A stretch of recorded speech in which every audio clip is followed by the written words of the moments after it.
Psalm 91:1.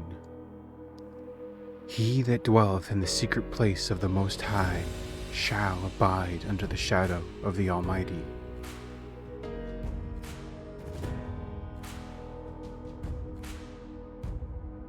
This verse reminds us that you don't have to face pressure, fear, or big expectations alone. When you choose to trust over panic, to have faith over fear, and connection over isolation, you place yourself where peace can actually reach you.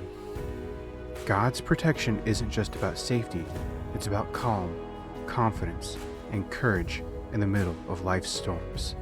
Keep trusting in Him.